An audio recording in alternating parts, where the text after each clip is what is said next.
Bin Laden's dead!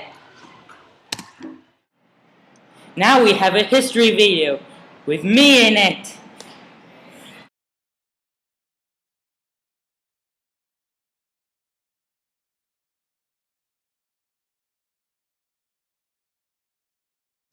Hong Kong was a colony of Britain in the 1980s.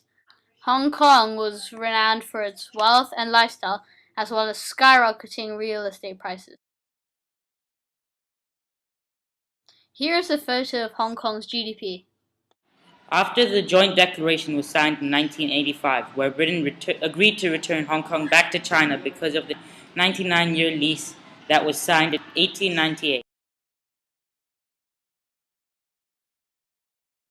After the joint declaration in 1985. In 1986 and 1987, Hong Kong's GDP per capita, which means per person, increased 11% and 14% respectively. Hong Kong literally depended on all its imports for its requirements, such as food, water, fuel, and raw materials. Hong Kong was one of the world's main exporting countries. Hong Kong would gain foreign exchange to help its country, as well as to pay off its imports.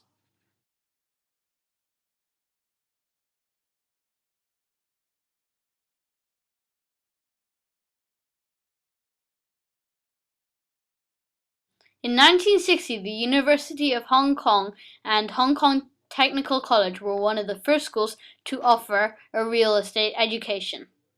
In 1981, the University of Hong Kong became one of the first schools to be accredited by the Royal Institution of Chartered Surveyors, which is a survey in the United Kingdom which regulates property which is linked with schools. Another major development in Hong Kong's real estate over the 1980s was Lan Kwai Fong. Wealthy businessman Alan Zeman invested $32 million into the bar California Zeman.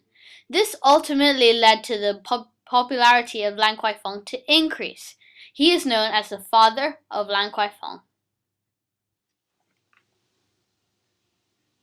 In 1983, Hong Kong experienced one of the worst days in their financial history, where $1 was equal to 9.6 Hong Kong dollars.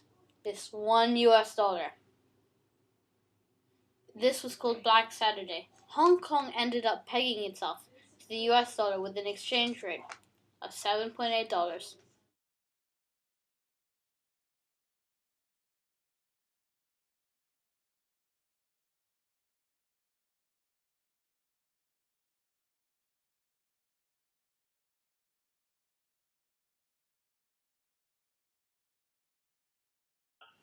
In the early 1980s, Hong Kong's education system could only accommodate 2% of the youth who wanted to seek higher education.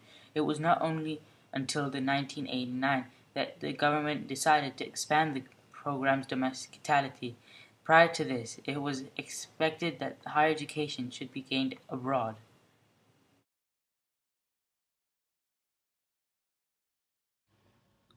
Medical services here are very cheap, although if the patient cannot afford them, they are often waived away. Healthcare takes a large amount of government's annual spending. Hong Kong's government spending on their healthcare program has equated to $3.4 billion US dollars. In 1991, more than 646,000 patients were treated at 35 public hospitals.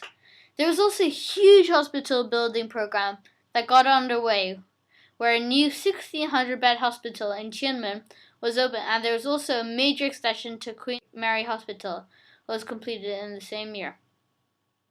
The health services were also given a boost as another 1,600-bed hospital was opened in Taiwan and was completed in 1992. Public hospitals were managed and controlled by an independent statutory called the Hong Kong Hospital Authority.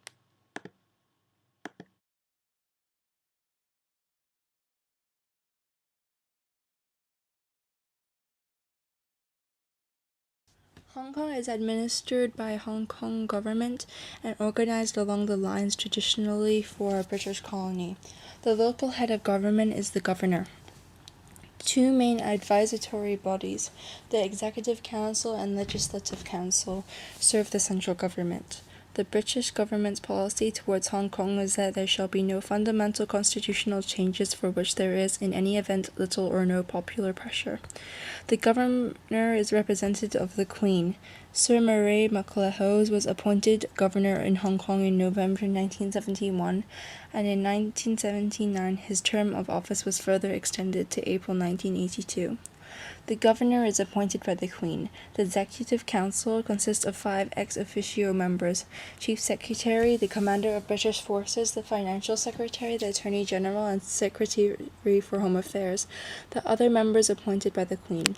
In August 1980, the maximum potential membership of the Legislative Council was increased from 50 to 54. Comparison: 27 official members.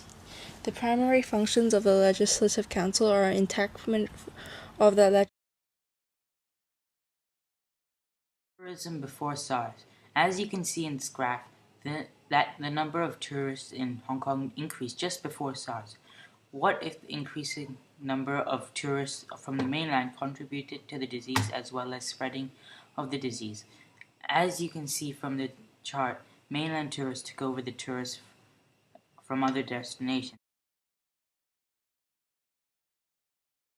Business costs have risen a lot since February 2003 due to the loss of working hours from SARS-related illnesses or absences, and the introduction of precautionary measures to prevent the spread of SARS. International and regional shipments of inputs and final goods were also delayed, with the cross-border trade being troubled. The loss of confidence was also reflected in the East Asian financial markets, with stock prices falling following news of the outbreak. The labor market in Hong Kong was hampered by SARS, as many employers needed to improve working conditions to prevent the disease from happening again. To add to this, Hong Kong's unemployment rate increased, with the job losses mainly coming from the lower skilled workers in comparison to the level in the 1990s. Since the SARS outbreak, the unemployment rate has risen in Hong Kong from 7.2% in January to 8.3% in May, although at the end of 2002 the unemployment rate was 7.2%.